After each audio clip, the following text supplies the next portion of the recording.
Welcome to another episode of the Good Guys Podcast. My name is Brandon Dixon. I am a happily married man and a humble father of four. And as always, I am joined by none other than the Honorable, the Reverend. You guys call him Slim Rev, but I call him Joshua Azir. Listen, man, I'm a man of the people. And if the people want to call me Slim Rev, that's who I am. The people came to your defense. Oh, yeah. The people did come to your defense. So I have to acknowledge it, but I will do so begrudgingly. But anyway. You had no choice, man, because that's what the people are inspired by. They're not, see, last time I talked about the difference between a fat Rev and a Slim Rev. I was never fat Rev. I was chunky. I was chunky Rev. Mm-hmm. Now Slim Rev's a movement. Now everybody's out there. It's like, I want to be slim, such and such. That's what the coach is here for. To inspire a nation. To inspire a people. Okay. Whatever you say. All right. But it is another episode. We've got a good episode today. I am finally here in Texas. Texas B. Texas B. All right, I'm going to have to get my cowboy hat. We're getting settled in. Still got boxes everywhere, but it's all good. We're here for you guys. And like I said, we've got a great episode. Josh, are you ready? Yeah, man, let's get right into it, man. All right, before we get right into it, I do want to say, if you do enjoy the podcast, okay, make sure that you hit that subscribe button, hit the bell so that you get the post notifications, okay? Once you watch the podcast, hop in the comments, leave a comment. If you just share the videos, if you're watching on Facebook, Instagram, share the videos, share the content. Help us grow here at the Good Guys Podcast. Okay? All right. So we're going to go ahead and get it started, as we customarily do, with the weekly airing of grievances. And I've got one today, Josh, that it needs to be discussed. Yeah, I feel you. They always do, but this one here, my wife is actually gone. Okay, just going to get a pedicure.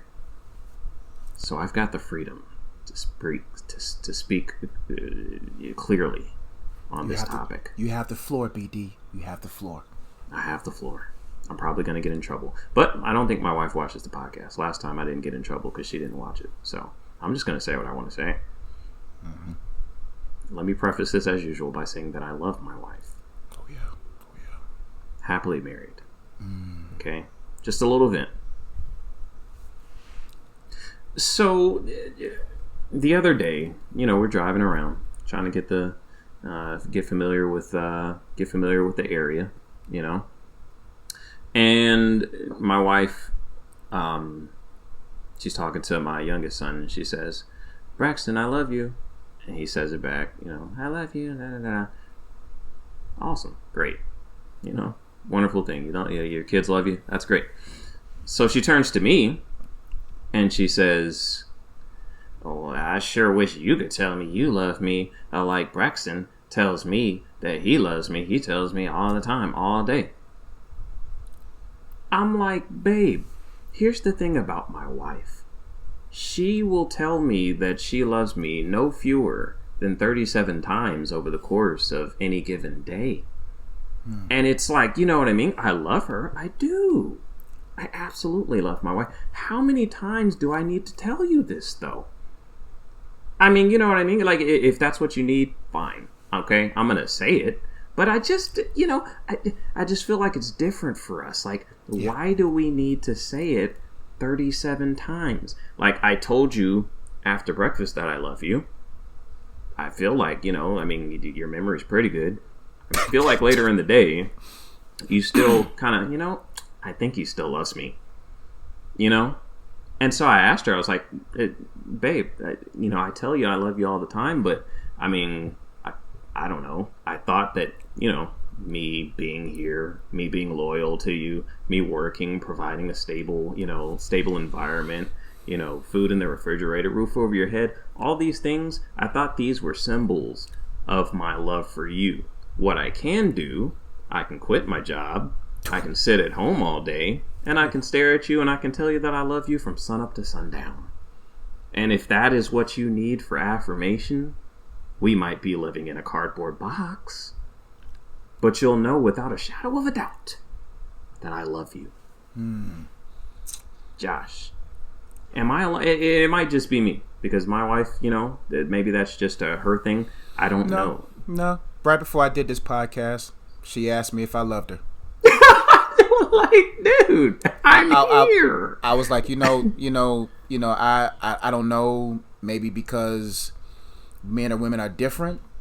I thought that if I say I love you once, maybe that would be suffice for the day. But it's like, if I say it multiple times, then I'm like, then I feel forced. See, ladies, you just gotta let a man say what he says when he says it, because if you make us say things, we're saying them and we mean them, but we don't mean them at that moment. See, the value of a man's words is when it comes authentically from him. In moments of reflection, when he looks at you and says, "I love you."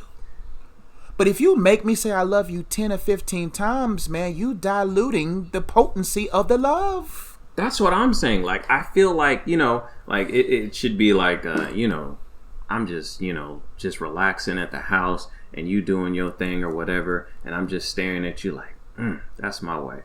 And I just say, babe, I love you.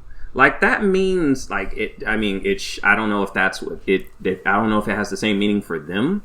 But if I like genuinely just say I love you like that means a lot. And I don't know if it just gets lost on them, or they don't take it the same way. If they just would rather hear me just say it like as I'm watching First Take and I'm not even looking at you, like if that does something for you, I guess okay, great. But I would think that you would appreciate it more to know that when I actually say it, like I meant that thing. See, I think ladies, not all ladies, but I think from my experience, I think they care more about the phrase, right? I think they care more about the fruit of the lips than they do the fruit from the life. The fruit from the lips is like that's like the American dollar. There's no gold standard back, and I can say I love you all day, but don't mean it. But if it's the fruit of my life. See, men's love is evident in sacrifice. You know a man loves you when he sacrifices. When you see that face like this, that's that face of, I love you because I really don't want to sacrifice for this, but I'm sacrificing. That's love. True love from a man is when that man goes to work and comes back from home from work and he clicks on all the likes. That's love. You know what love from a man is? When that man comes home and you can search through his phone, you can search through his DMs, you can see the only thing he gave a woman in his DMs was not even a red. That's love. I just want y'all to get to a point where y'all just say, you know what? My man loves me. But I think it's a societal influence on that phrase, I love you. Men and women are different. Now, if you got a man that says I love you all the time, that man is cheating on you. Let me put it that way. I wouldn't. If a man is saying I love you as equal as often as you do without you influencing him, he's hiding something. It's probably true. Because if a man is really doing what he's supposed to be doing, he's not thinking about he loving you all the time. Sometimes sometimes he's like, man, this is taking everything inside of me. Mm-hmm. It's taking everything inside of me to sacrifice. That's love. But that's what love is. Yeah. Me just telling you it, all the time, maybe that, makes you feel a certain level of security. I don't know. Ladies of the Good Guys podcast, hop in the comments. I want to know, because I can't ask my wife, because then she's going to get mad at me and it's going to be a whole conversation. It's going to be a whole thing. This is between us. Okay. Give me some insight here. Hop in the comments. Why do you guys need to hear I love you so often? And maybe it's not all women. Maybe it's just our wives. I don't know. But I feel like it's a lady thing. Because sometimes I'd be like, when I'm about to leave the house, I'm like, I'm coming back, right? I'm coming back. I'm coming back. That's all the I love you need. I'm coming back. I'm not out here running these streets. I'm not. I'm coming home. I'm coming home to a place that I belong. That's it. Trust me. We're too old to worry about. Listen, we're not Diddy out here, okay? We're not out here. We don't got time to waste our time with 22-year-olds. You know, no. We're not out. We don't want nobody else. No. You know? Like, you know, it's a lot that comes with you. No, that's not a bad thing. But that's a lot of responsibility as a man with one woman. I couldn't imagine how Solomon did his thing, bro. Well, he did his thing, all right. A bunch of wives and concubines, but I couldn't, bruh. 2? No. Yeah, I've never understood. Like, I don't know. I guess the allure of cheating is just lost on me. That's too much work. It's too much work, man. It's too much stress, too much work, bro. I'm too lazy. Like, women are y'all are complex creatures, okay? And it takes everything that I have, okay, to meet all the needs of my wife, one woman, okay? Yeah. I don't have anything left for anyone else. I have nothing left. I have nothing left, man. Who's going to get the rest of this? Irritable, angry. Right. You don't want whatever's left over. You don't want it. I don't spend all this time with my wife and go to your house and all I could do is sleep. I fall asleep. So what you gonna do with a sleepy Rev? What you gonna do with Sleepy Rev? Sleepy Rev's gonna be like knocked out, man. But let us know in the comment section, man. Just let us know because I really think, BD, it's a difference between men and women. Maybe we was taught nothing but we wasn't taught love growing up. Maybe love was just like, hey, I paid the bills, right? You going to school, right? You got clothes. So we thought actions was love. Okay, my mama loved me. The bills are on. The lights are on. You know, we thought that's what love was. But girls growing up, ooh, I love you. You so pretty. Maybe it's an illusion. Maybe it's an insecurity. Right. Like I legitimately think that my wife could tell me that she loves me probably one time a year, and I think I'd be good. I believe you. Like after, you know what I mean? Like I believe you're here. You're taking care of the kids. Okay, you're taking care of me. You're cooking me dinner. Like I believe you. I feel like if you didn't love me, you would probably be leaving. And maybe that's a security stability thing. Women love security stability, and I think since they're emotional we're different. We're not emotional. Yeah. So I think if we had deep emotional needs, maybe, like even if we sexual needs, no mental needs, like all we need to know is that you're there. That's all we need. You couldn't throw it back more times than now. Make me believe that you love me. You can make 4 meals a day. Doesn't mean you love me. I just know. I'm just glad you're there. That's love. The biggest thing. That's love. But ladies, you gotta be careful. A guy can tell you I love you all day long. Fill your tank up emotionally. Mm-hmm. Out there telling 6 others he love them too. Now, you better be looking at them actions. That's why I say that's what matters. But you know, that's just me. Look at the fruit of the life, not the fruit of the lips. Okay. All right, that's enough of that rant. Yeah, because we're going to get ourselves in trouble. Let's get off. Yeah, we're probably going to get in trouble. Yeah. All right. So we're going to move on to the main topic of the day. All right. And so what we're going to talk about today is, I think it's an important topic, especially for our single listeners, and those who are not yet married, or mostly for those that are not yet married. But we're going to be talking about, I think a lot of, and we're going to hit on both sides, but today we're going to just hit on one side. We're going to talk about what a man should be doing while he is dating you. Because I think a lot of people, might be going on dates and they might not really know what should he be doing? Like what's appropriate, what's inappropriate, like what things should I be looking for? So we're gonna talk about that a little bit here today, and I think it's gonna be pretty productive. So we'll go ahead and get into it. So the first thing that I have that I feel like a man should be doing while he's dating you, and this, I guess, it's kind of, maybe it's old fashioned. Some people, feel a different way about it, but I think that he should be picking up the tab. Yeah. I think he should be picking up the tab. And I just think it speaks to his ability to fulfill his role in a godly relationship. I think the man's role is, to provide that security, to provide, that financial stability and security. Not that the woman obviously can't help out. She can work and, have her independence, and there's nothing wrong with that. But I think the man's response, I don't think that's her responsibility. I think that's the man's responsibility. So I think he should be picking up the tab, just showing, hey, I'm serious about this relationship. I'm serious about you, and I'm able to provide. I have a stable job or business or whatever it is.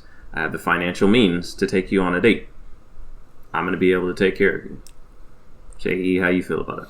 I think that's very important, man. I think it all boils down to the pace of the woman in a dating relationship. If the woman is saying, "Hey, I think women have to understand this. You shouldn't give a man liberty to take you anywhere without first examining that man's character." So a lot of women like to go on dates, and I'm like, that could be a waste of your time going out with a man, wasting your time just to be taken out. Like, I think there should be some level of we're talking about those who in a relationship with the one that God has for them. I think it's important for the woman to kind of dictate the pace of a man's pursuit, because sometimes we can get excited and then he's throwing all of his money around. You got to say, bro, are you even financially stable to even take me out? Let's minimize our date. Let's do something that you can afford. And I think it's very important for the man to pay, because it should be an expression of what he promises or what he can do for you. But at the same time, if a woman says, hey, you know what, I want to pay for me because I don't even want to give you the illusion that you did something for me for a favor later. You see what I'm saying? Let me revise it. Yeah. Because, if, it's perfectly okay, I think, as a woman to say, no, I appreciate your offer, but I'm going to pay for mine and you pay for yours. There's nothing wrong with that. I think the man should offer to There pay. we go. Yeah. The man should offer to pay. Of course. He should always offer, because that's just generosity. That's like if I was the one that took you away from your program, regularly scheduled programming or life or whatever, I should at least offer. The beautiful thing about a woman dictating a man's pace, she can say, you know what? I'm going to see how you respond to me paying for myself. I'm going to see how you respond to how I feel about my own independence, because you don't owe that man nothing. You don't. And I think when you pay for you, you have your own, how can I put this? You'll be able to have your own rights, not rights, but you'll be able to have this premise of you can't expect nothing from me because I paid for this. Because a lot of guys be trying to pay for stuff to flex, and that man's in debt. That man don't even have enough to pay for it. And then you caught up in the illusion of this man false provision. Then all of a sudden when you really find out and get a relationship and that man really can't provide for you, I think it's best to just say, hey, until we really get to know each other, until I really get to know you, I'm going to pay my way. But you better listen to see, hey, is he offering to pay? But if you feel like, hey, he's a good dude, and because a man has to make an investment, and I think a man paying or offering to pay gives clues to gentlemanship. It gives clues to him, his ability to just show off that he can provide. Don't get it twisted. Providing for food alone ain't full provision. No. But at the same time, he should offer to pay, because that's just what you do as a man. It's just what you should do. It's just what you do. It's not literally, just because he can pay for it, 2 people at Olive Garden doesn't mean that he has the financial means to support you. I'm just saying it just says something about him as a man, that he is like, okay, do you want, I can pay for this. Like, I asked you on a date, I asked you to change your date, schedule and give me some time. Yeah. I will pay if that's what you want. And like you said, if she declines, having the confidence and, self-awareness to say, okay, that's perfectly fine. I understand. And I'm not trying to get anything from you. I just, I was trying to do, trying to be gentleman-like, do the right thing. But that's cool. We have a date. You pay for yours, I pay for mine, and we'll see where it goes from there. And I think it's very important to even have a good conversation on that. Explain your premise, ladies. Hey, this nothing against you. This has nothing against you. This not me trying to be all difficult. It's just that, at this point or at this juncture of us getting to know each other, I think it's best for me just to pay my own way. And the gentleman can also be like, well, I just want to make sure I'm clear that I'm not trying to get anything from you. And fellas, don't let that hit your ego. Just respect whatever boundary she sets. Exactly. Just respect it. If she wants to pay, that's good look for you. That's more gas in your tank. You see what I'm saying? But at the same time, don't be, fellas, listen to me. Don't be out there trying to flex either, man. Bro, don't go into debt paying for a $90 meal. No. Women love dates where they have the opportunity to get to know you. If she's requiring all these bougie places to try to see if you can provide for her, cut that girl off. She's insecure. True. Go where you can afford. Go where it's wise to spend your money. Anything beyond that, it's a waste of your time. I spent $90 on a meal one time. I'll never do, man, bruh. I think the highest I spent, man, about in the 90s. I think we were married though when I did it. Yeah, I did it. We was married. No, we wasn't married. That was when we was in we went to the beach. We went to Wilmington. No, was it Wilmington or Myrtle Beach? And that seafood buffet place was $45 a person. Oof. I said, man, never again, man. Nobody wanted to talk to me on the way back to the hotel. Hey. Man, don't talk, don't, and everybody knew. My wife knew. Don't talk to him. Just leave him alone. I spent $90 on seafood that I'm going to be hungry again later. Seafood where it wasn't even that good. Do you know what I could have done? How many places I could have ate for $90 within a week? Bruh. Do you know my go-to restaurants? How many of those I could have went to and enjoyed myself for $90? Listen, fellas, listen. Pay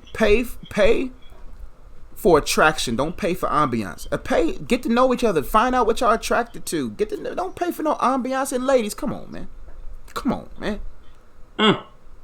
If you really want the lights, man, I could take you to see some lights.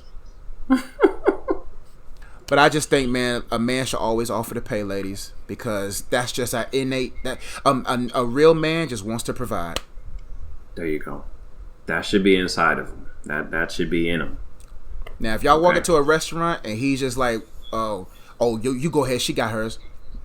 You walk out the restaurant. Walk out. That's what you don't want. Yeah. All right. So we'll keep it moving. You had a couple points. You want to hop in with one of yours, or? Bruh, you got all the lists. I can't even open up mine. I do not have your points at all. Oh, just gonna be honest. Let me. I can remember them. Don't worry about it. Just keep doing yours. We'll be fine. Okay. All right. The second one I have is he should be demonstrating traits that make you feel secure and or safe. So it's not necessarily like just the little things. And I don't know how exactly to describe it or what it looks like for you or what he's going to, but because I don't want to say, oh, he should just be opening doors for you. Oh, he should be, walking on I think it would be good to walk, if you're walking on a sidewalk, he walks on the outside, those kind of things. I think those are things that you should be looking at to see if he has that awareness, if he, when he's out with you, he's always looking to make sure that you're safe at all times, that you're protected. And like, you should just, when you're with him, you should be looking at those little things to see if he is a protector, or is he scared, or is he not worried about, my security, just little things that I do. Like I said, when we're, and this is obviously in the context of marriage, but when we're, in the bedroom, I'm always going to be closer to the door. Always to the somebody door. busts through the door, they're going to have to come through me first. That's real. If we walking on the sidewalk, I'm going to be walking closer to the street. I do try to open doors for my wife. Whenever, we go into a building, I'm opening the door for her. Like, just little stuff like that. You should just be looking for little stuff like that. Like, does he try to, and it's not like a, the feminist type thing, like, oh, I don't need anyone to open it. Look, if you don't, then that's fine. Again, you can always decline, but is he looking to do those things? I think that's important. I think that's something that a man should be doing while he's dating, is trying to, his role biblically, is not yet to be your protector. That doesn't come until marriage, but that should be his mindset. If he's dating you and he is serious about the relationship, and he's, if you're dating and you're a believer, I feel like you shouldn't just be recreationally dating, like just dating just for the sake of dating. I think you should be dating to see if this is a potential person that you could marry.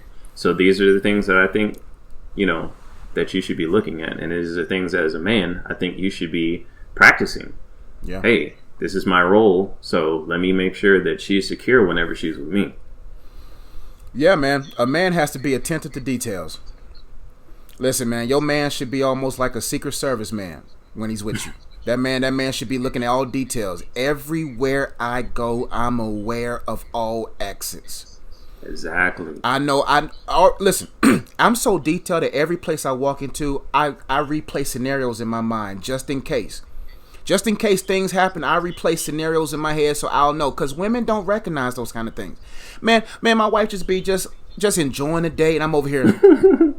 Exit exactly. 1, exit 2. Yep. I can slide down the steps, have her on one shoulder, run out the left door. Okay, if that don't work, if a guy comes up that way, we're going to go out, bust out through this window, fly out like that, and get my little parachute that I don't have, but I think I have. I got all that secret stuff. Situational awareness. There you go, BD. Situational awareness. A man has to always be attentive to detail. That's why, for me, I'll be wore out sometime when I get home, because I'm automatically aware, prepared, hyper aware, hyper sensitive to my environments, because I know for a fact I have something of value with me. And one thing I cannot live with, if something happens on my watch and I wasn't there or prepared to be there. So everywhere a man goes with you, he should be attentive. And some things, ladies, it's cool to be independent, but come on, man, that independent stuff is overrated. When you with the man, don't sit there and be like, I'll open my own door. Do you know the reason why a man should open the door for you and put you in the car? So that if anything happens, you're locked and secured in the car. So he has to go and open that door, make sure that you win. Especially it don't matter if it's daylight, nighttime, he has to open that door. Let me make sure you secure. Because that's what I always do. When I'm walking out of the store, my wife just be talking, I don't be listening. I'm looking. Right. Okay. Anything looks suspicious, I slow my pace, slow down.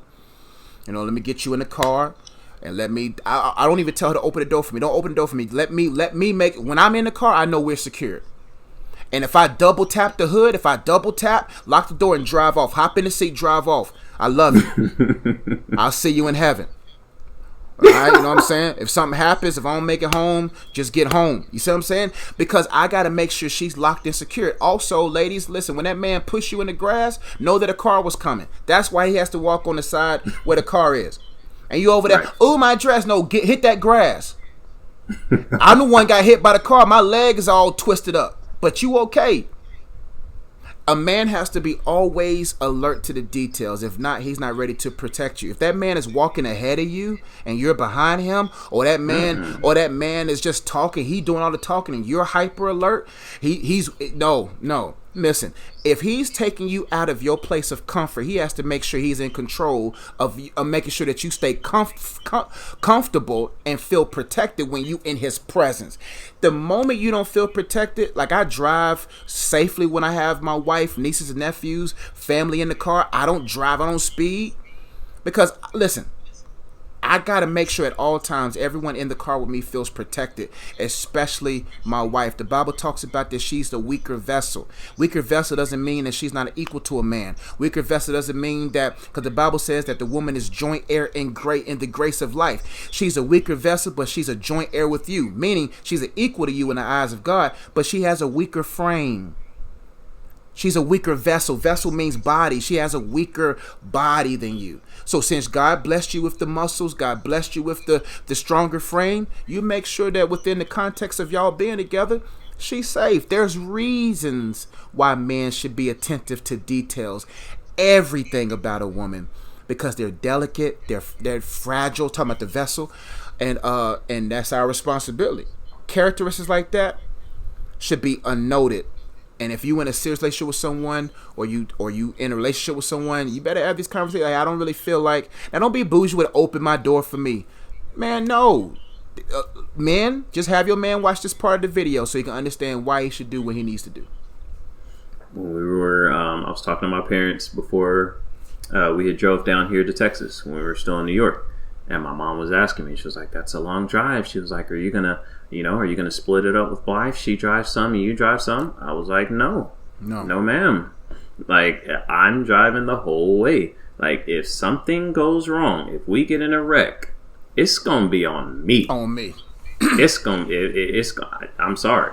Like, I couldn't let myself. I couldn't live it down if I'm sitting over here in the passenger side asleep, and a situation, car cuts in front of my wife, and she panics, and we get in a wreck, and I'm sitting over here asleep trying to relax. I'm like, no. I'm gonna get a good night's sleep the night before, and I'm driving.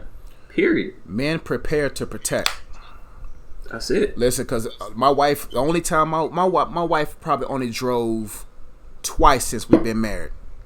Probably twice, maybe 4 times since we've been together. Only because I'm either sick, either I'm super tired. You see what I'm saying? But any other time, man, nah, you ain't driving. No, the only way I'm driving is if I'm a danger. If I'm a threat. If I'm a threat to the situation, nah, I'm going to let you drive. But as soon as I get some energy, but that's rare. That's like 0.003%. And that's talking from a married man. Like, we're talking about if you're dating this person, he shouldn't be showing up to the date with you tired. Nah. If he is, tell him to go home and go back to sleep. Yeah, and fellas, you don't have nothing to prove to no woman. You don't have to be a Superman. It's okay, and a strong woman gonna let you know, like, look, I don't feel safe right now. You tired? Get some rest. No, I just nah. And that's one of my points. That's one of my points. If you don't mind me interjecting, go ahead. One of my points is what a man should be. What a man should not be doing while dating you, being overly consumed with you. If you dating a man and he's texting you all day, bruh, you don't got no job. Why are you texting me all day, threatening your livelihood, texting me all day? Go to work. Go to work. Leave me alone. You know what I'm saying? I think a man should not be. If a man is overly consumed in you, he's consumed in the idea of you, and is that infatuation is blinding him from the real individual that you are. And then once that infatuation comes down, he doesn't even know you. Right. All he knows is the idea of you. When you get to know somebody, that's why I tell people, hey man, the wisest thing to do if you're getting to know somebody is ladies, number one, understanding your purpose, your purity, your position as a daughter in God, and understand that character, understand that position, and that right there will help you dictate the pace of a man. There's a lot of good men that runs out of pace. But when you know who you are, you can confidently tell that man, yo, just relax. I like you. Just relax. You don't got to be that consumed in me. We cool. This is really me.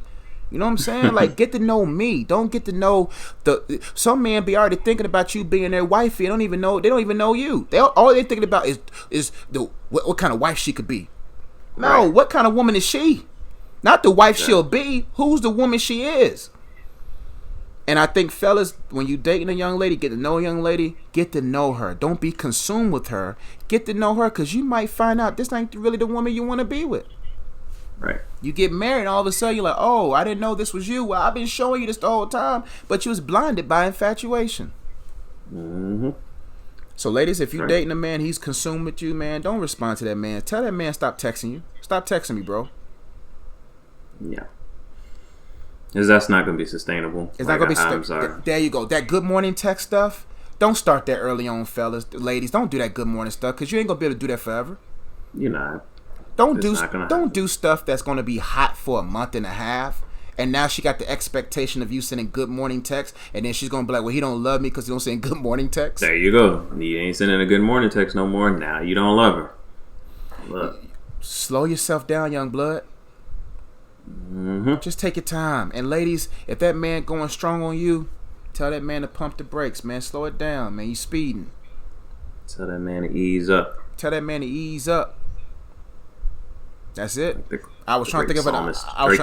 Drake, Drizzy said that, and Drizzy don't even be easing up, do he? No. Anyway, yeah, man, fellas, slow down, man. Marriage is a marathon. The quicker you get to that I do's, the moment you wish you didn't. Soon as you get into that marriage, you're gonna be like, man, I really ran here, huh? I really rushed here, huh? Mm-hmm. It takes work, big time. And ladies, you ain't that dope, so slow his brakes down. You dope, but you ain't that dope to make that man, to lie to that man, make that man spend all his money, spend all his energy, and then y'all rush to marriage, and y'all don't even know each other.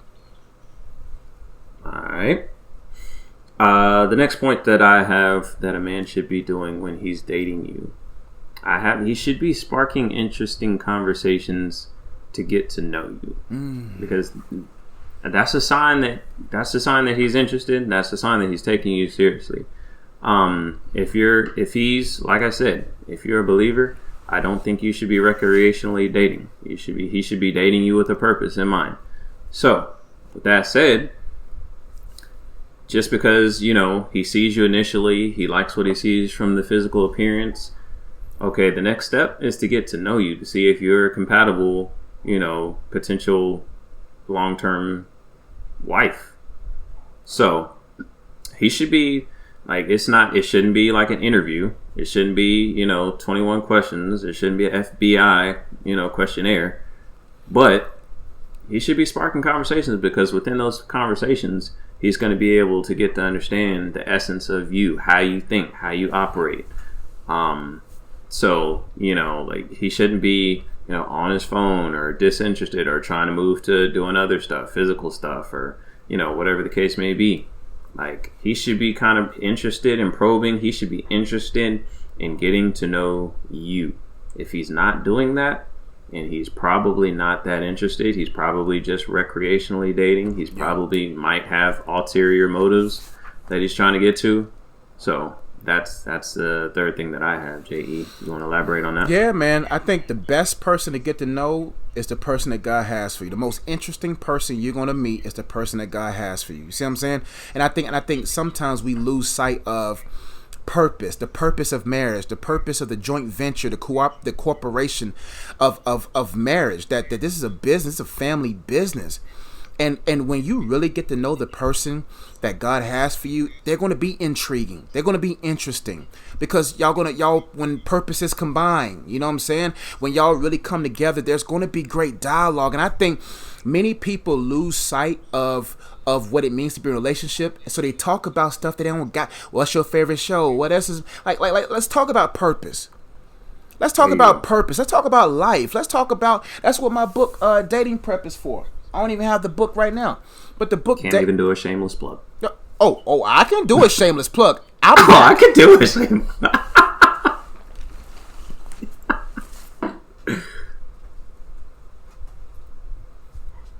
think we're gonna cut this part out.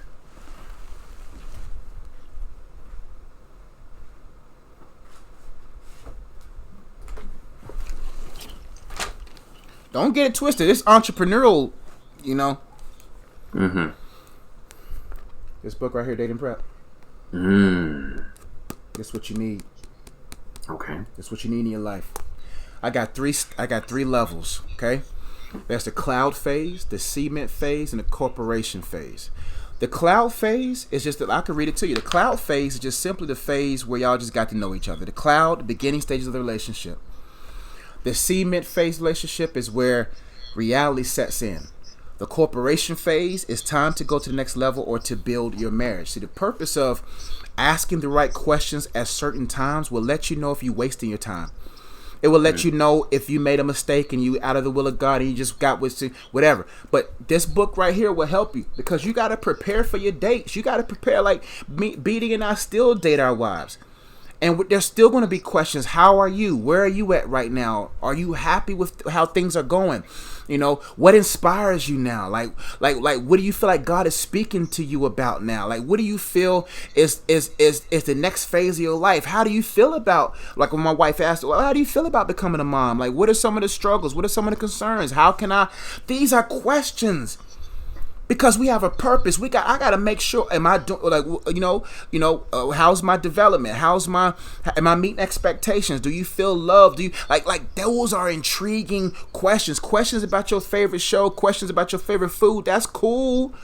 But 90% of your conversation should be purpose focused. It should be compatibility focus. It should be, well, how best can I serve you focus. And if you really want to serve a person, you will get to know the person. If you really want to serve a person, you will observe the person. And I just think a lot of people waste their times in these dating relationships, and they don't get to know each other until they're ready to get rid of each other. Right. And I just think it's, like BD says, very important for you to have interesting conversations where that man is really into you. If he's into trying to get in you, then that's not the man you want to spend time with. You want a man that wants to get to know you here and not to get to know you down there. And when you got a man that's like, yo, I want to know so I could be able to prepare myself to be with you, so I could prepare myself to be compatible with you. See, most men, not most men, but most people go into relationships to be completed. We're supposed to be going into relationships to complement. How can I compliment you? I'm whole. I got my own. My wife had her full career. I had my full career. I didn't need her to complete me. Right. I'm talking about as I matured, there was parts of me that was trying to be completed by her. But as I grown into maturity and God set his providential timing for us to get married, I didn't need her. I wanted her. Need leads to perversion. Be very careful with someone that needs you. And the beautiful thing about marriage is two whole people complement each other. Right. Every device that we're using right now is whole. This microphone is whole. This phone is whole. This laptop is whole. These headphones are whole. All these things are whole pieces complementing this podcast. And if you got a person that's looking to you to be completed sexually, he wants to be, and she wants to be completed to you by you emotionally, then this can't work. At least not right now. Go to Christ and be completed, and then come. And then if it's His will, then I can compliment you. I can help you. I can aid the purpose that we're going to share together. But it starts with interest. If that person is, you'll know what his motives are based upon where the conversation ends up. If the conversation ends up to sex, you knew he was only interested. He was only saying those things just to make you loose and ready to let go, let open. That's all. Yeah, like and when you come into a dating situation and you are complete.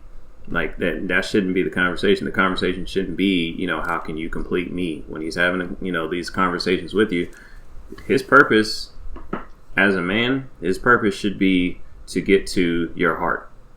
Find out what your heart is. That's What's her heart? What's she passionate about? What moves her? What is like you said, what is her purpose? Because that's what you really need to know, probably more than anything else. Because you need to know, hey, does that kind of align with what the call of God on my life is? That's real. With what my purpose is. Can that complement what she's trying to accomplish? Does she complement what I'm trying to accomplish? Do we have a heart after the same thing? That's the most important thing that he should be finding out. And that's what you guys should be conversating about while you're dating. So if he's not initiating those kinds of conversations with you, if it is just super surface level, and maybe on the first date it will be, but if you guys go on second and third and fourth dates, those conversations should get deeper, and he should be getting to the core of your heart. Purpose. And if he's not doing that, purpose conversations are the best conversations. Listen, I can't really be around people who talk shallow. I can't really be around people that don't talk about getting to that bag, getting to that impact, getting to that life changing. I don't got, like, man, listen, you want to really intrigue my mind? Let's talk purpose. And that's where you should be, ladies. If you really want to get to know me, let's talk purpose. Let's talk about compliment. But at the same time, give it time, because time will let you know what he really is about with you. Because if you always seemingly see the conversation always leading to the bedroom, then you should not enter any room with him in a dating environment anytime soon. Absolutely. All right. Move on to the next point that I have. Mm-hmm. Any man who is dating you, he should be always straightforward and transparent. Okay? He shouldn't be playing these semantics games.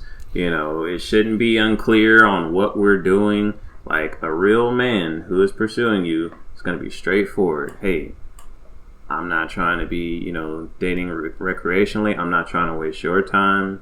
I would like to get to know you, and we'll see where it goes from there. But like, he's going to be very purposeful about what he's doing. A real man is purposeful about everything. Yep.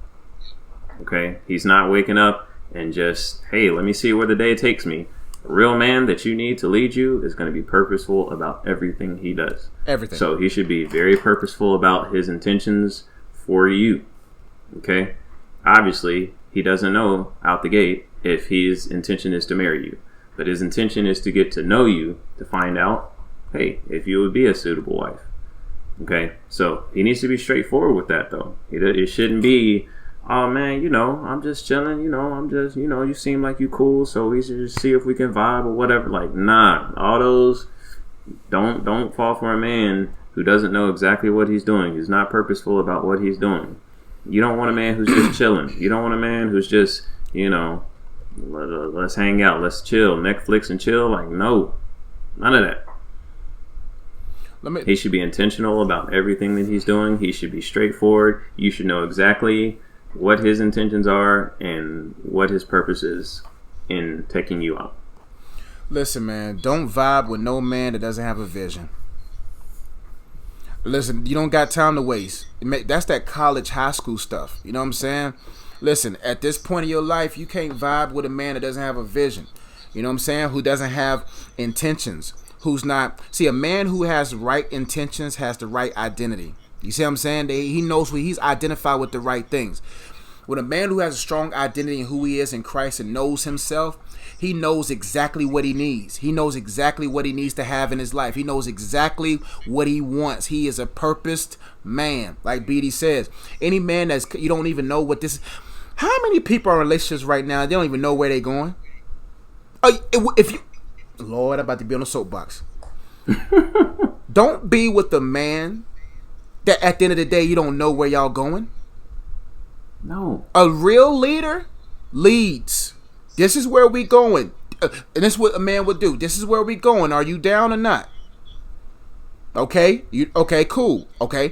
A man is going to be very intentional. He's going to be like, look, you're going to always feel secure about where we going in life. And I have habits and character traits that proves that my actions match my words. Listen, if I want to marry you, I'm marrying you. That's my intent. If I want to be with you, I'm with you. This decision is incision, meaning to cut something off. You can tell whether or not a man really wants to be with you if he's willing to cut everything off and be clear in his communication about where this thing is going. He has to be clear on everything. Because the lack of clarity leads you to be insecure and unstable. And I think I wrote some other things down. But, yeah, you don't want to be with an indecisive man. A man, like, see, if a man is led by his other head, you're going to be always confused. A man who thinks here and not down there is a man that's going to make sure you are very clear on where this thing is going. You can't trust a penis. You can't trust it. Ladies, true. A man is if that part of him is leading, you probably gonna be only place you're gonna be led to is a bedroom. And you're gonna be all messed up because he's gonna tell you whatever he thinks you want to hear to get the end result that he wants. And then when that man lets go, and we got children that's watching, so if your parents let your children go, when he lets go, then you know what he really feels about you. If a man can hold on, you're not even supposed to be in those environments. I'm sorry. Let me reel that back. If a man leaves with that, then you can't trust, because he gonna tell you everything you want to hear to get that extra load off of him. And then after that load is off, he don't care nothing about you. And then he's going to come back again. How can I get this extra load off of me again? No. You need a man that says, I got that under self-control. I ain't even going to lead with that. You bad, though. That's why I can't be with you alone, because, girl, listen. You know, I can't be around you like this. I can't. It's getting dark outside. I think it's time for us to go our separate ways. Mm-hmm. But a man who knows what he wants here ain't going to lead you around in circles with the other agenda of his loins.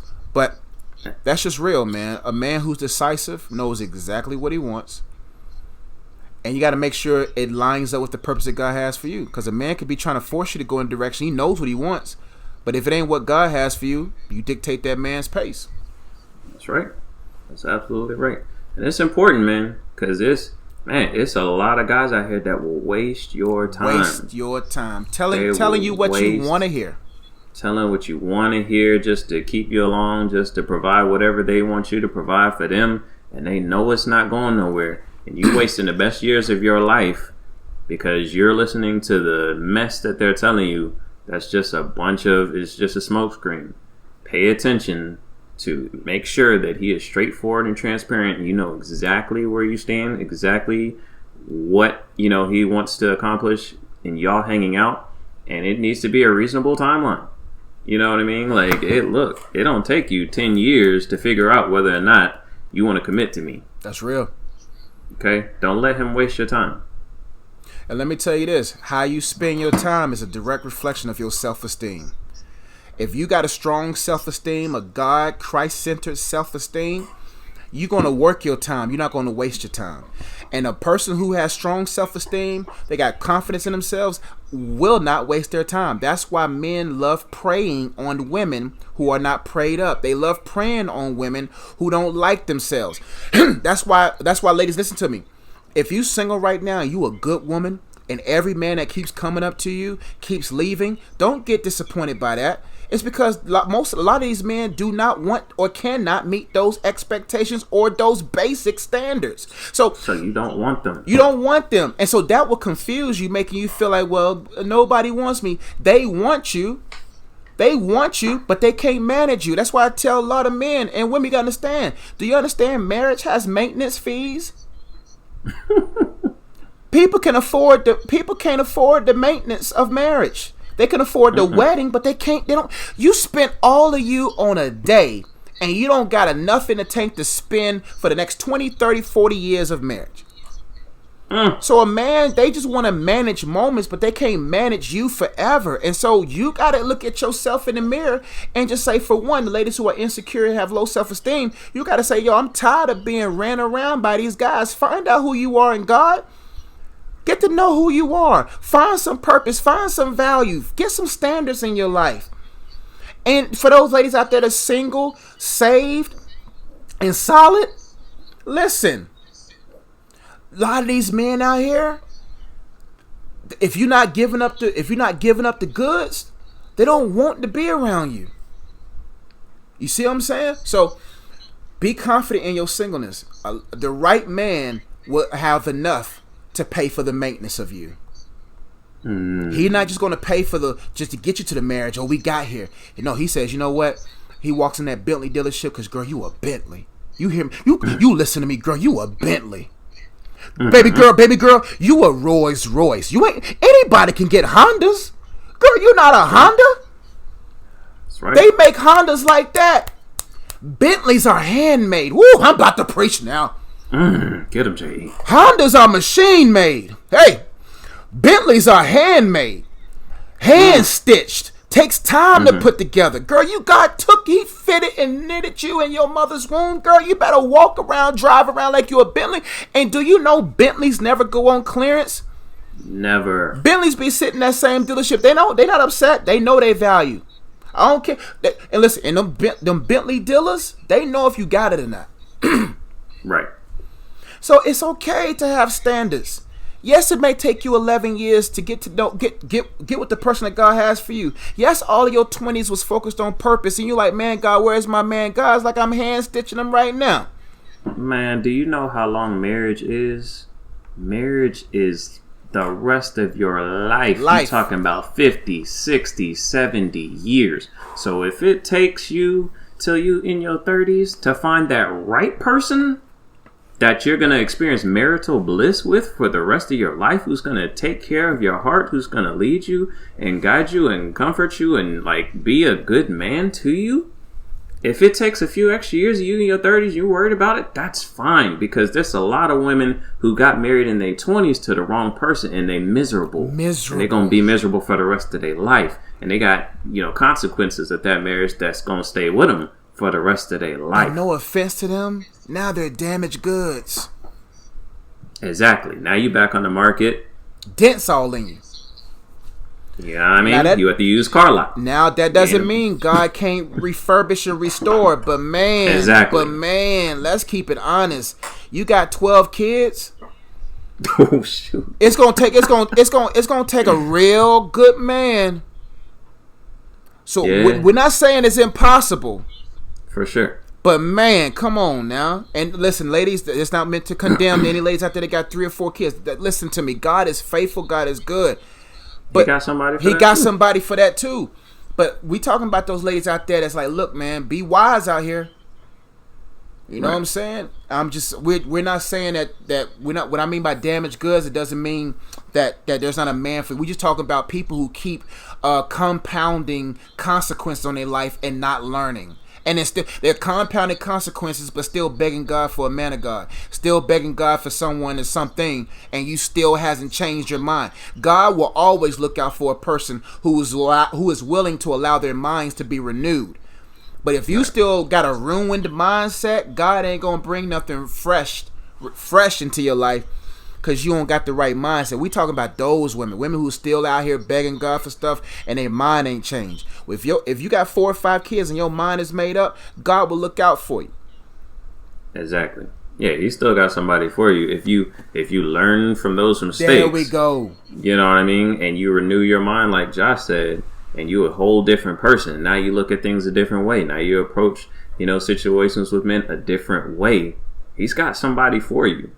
But if you, like you said, you fell into that situation, you married the wrong person, you got, you got situations and stuff like that, but you ain't learned nothing from it, and you still doing the same thing, and you asking God why you ain't brought, because you still got the same mindset. He's like, dude, you're just gonna, if I bring somebody your way, the right person, you're probably gonna scare them away. Yeah. So you're probably just gonna end up with somebody else who's not good for you, and I don't want that for you. So here you sit. You got to learn. You got to get better. You got to adapt. It's not too late. It's never too late with God, but it always become too late for you if you're not willing to let your mind be renewed. And listen, that's what y'all come to the good guys for. We give y'all that truth because we want y'all to be prepared. That's it. What's the next point, BD? My bad, man. I got 4 points here, and then it's just the things you should look for that should be evident in a man before y'all even go forward. But I'm gonna let you go ahead. I think we have 2 more, right? No, I'm on the last. Well, I'm on the last one. I don't know how many you got. Nah, I think we already talked about. Oh, I got 1 more, but that's it. But go ahead, do your 2. Okay. I got 1 more. Oh, 1 more. So the last one that I have is a man who is actively dating you should be seeking the right counsel while he's dating you. All right. So. And I whether he has a strong father in his life, or whether he has a pastor in his life that he consults with, or whether he's in a men's group at his church, or whatever the case may be, he should be seeking counsel on, what kind of things he should be doing, how he should be approaching situations with you. That's real. Maybe introducing you to some people at some point. Hey, this is my mentor. I just wanted to, introduce you to him, have him have the opportunity to meet you. Look, 2 sets of eyes are always better than 1. 3 sets of eyes are even better. He should be, if he's taking you seriously, he should be, have you meet some people that are important to him, some people that have spoken into his life. So, yeah, he should be seeking wise counsel. If he's dating you and he's taking you seriously. That's real, man. And you gotta audit his accountability. Exactly. You gotta, because whoever he's up under, that's the fruit he eat from. You see what I'm saying? So you gotta look at how's that man that he's following, and don't waste your time with a man that says, I don't need no covering, I got the Holy Ghost. Don't trust that. Man, look. Man, you better listen. The Holy Ghost is dope, but the Holy Ghost ain't stupid. Right. The Holy Ghost is going to make sure that man is surrounded by men who can check him. See, the Holy Spirit checks within, but the Holy Spirit needs some flesh and blood to check him. Yo, man. Yo, you tripping. Because everybody human. Everybody human. I've had weak moments, and I had to call up J.E. Hey, J.E. So vice versa. Just the situation. Yeah, because you need people who are solid. You need to make sure that man is surrounded, man. Because a lot of men out here, they don't want accountability because they want to stay free in what they want to do. Listen, man, what's free? Exactly. Nah, look, everything has a price. price of sacrifice, price of accountability. If you really want to be successful in marriage, be successful anywhere, you need to be accountable. People go to prison because of bad accounting. Relationships suffer due to poor or no accounting. If you don't want to be in prison, if you want to enjoy life, you better have a solid accountant. And accountability is a person who has the ability to account for your life. They have the ability to say, no, that you tripping. Go back and apologize to her. Go say this differently. Go do this. Man, my counseling sessions, man, priceless. And I just tell people, hey, you need people who are, how can I put this? People who are successful, whose life matches their advice. He should not have somebody who's speaking into his life. He should not have someone who is his accountability who is not in a successful relationship. That's right. Preferably marriage, to be honest. Yeah. Get advice from a single man? No. He shouldn't be. If that's his accountability, if that's who he says he seeks out when it comes to advice, no.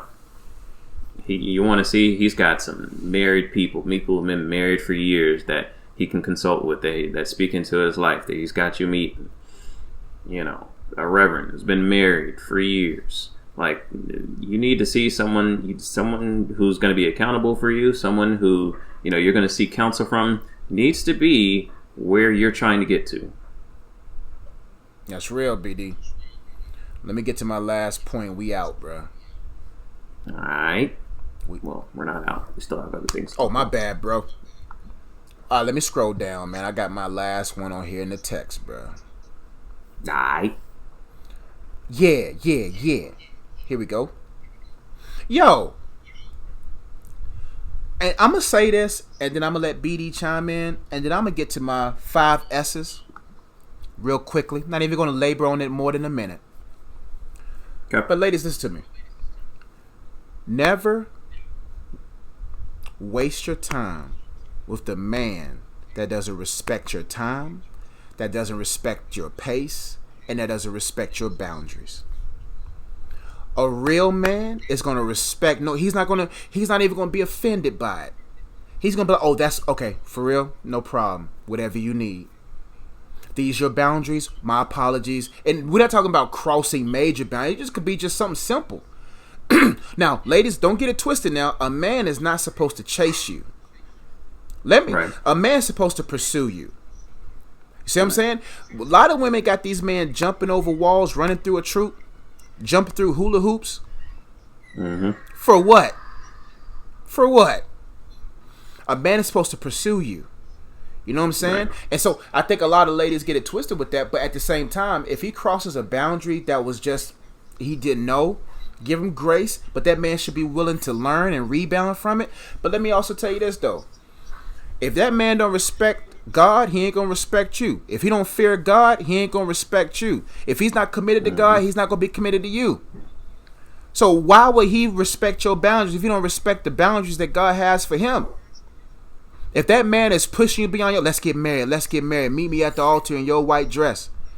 We ain't getting no younger, we might as well do it. No, I'm not ready. I don't even know you enough to meet you anywhere near an altar. First off, I think you need to go to the altar by yourself and get you know what I'm saying? Ladies, before you even allow your time to be used or occupied with the man, establish your standards, establish your pace, establish your boundaries, and make sure you're established. Because then you will be able to know how to use your time and make sure that your time, your pace, and your boundaries are not being abused. And I'm sorry, I'm like zero tolerance for that right there. Like, if you make it known that you have an issue with something, or your boundary is being crossed, and he has any pushback, hey, it's time to roll. That ain't it. I'm sorry. If you say that you are, something he's doing is making you uncomfortable, or you don't feel comfortable with that, it should be, hey, I'm sorry. I apologize that I even, you know what I mean? Like, the last thing I want to do is make you uncomfortable. So you let me know, where you want to go. Like, dude, that's the worst thing as a man of God. I'm sorry, but that's just, you just shouldn't be making a woman feel that way. Nah. You just shouldn't. You shouldn't be suggesting anything in the first place, I feel like. But if it is something that makes her uncomfortable, you fall back with the quickness. You fall back quick, and don't try to come back at a different angle to try to get what you want either. No. Like, you understand, ladies, these are dangerous times to be desperate for love. These are some crazy people out here. Maybe in 95 you can get away with this. Maybe in 2000 there was a little bit more. This is crazy times. Mm-hmm. You better trust God, because people crazy. Don't let no man know where you stay. Don't let no man know where you work. Listen, tell him to meet you an hour and a half away from where you dwell. Lie about what city you live in. Yeah, I'm out here, you know. And y'all date out there where he'll be like, oh, I think I know where she... No. Listen, you too valuable out here to be desperate for love. Desperation leads you to danger. Because sociopaths, narcissistic dudes will tell you anything you want to hear to get their full. And if you try to deny them that, you may be in this trunk somewhere. Better off being single. It's better off to be single and trust God for the right one. So at least you know whoever God gives you is going to be sane, sound. All right, my last few points and we're done with this topic, man. Nice. Before you even think about or allow yourself to be with a man, and fellas, you hear these points too, this is for you, but ladies, hear me closely. These are 1, 2, 3, 4, 5 things you need to see in his life before you even allow whatever y'all have to get serious. The first S, he has to be saved. Mm-hmm. We're not talking about salvation and selecting Christianity on a box are not the same things. We're talking about someone who's truly converted by God, with the spawning of his mind being renewed, with the sanctification with fruit evident. We're talking about someone that is truly an adopted son of God. He has to be saved. Not selecting Christianity on a box. We're talking about saved and serious about his sanctification. There's some young men who are babes in Christ, but they're not cooperating with the sanctification process. They're still young. We're talking about a seasoned vet. We're not talking about a man who's seasoned with the word of God, who knows. No, we're talking about someone who the word of God is seasoned him. You see what I'm saying? Number 1, he has to be saved. Number 2, he has to be secure. The worst type of man you want to be around is an unsaved, insecure individual. You need to be with a man who's secure about his. We're not talking about cockiness. We're talking about confidence. And we're talking about a confidence that's only found in Christ. The ripest form of confidence is a man who knows who he is in Christ.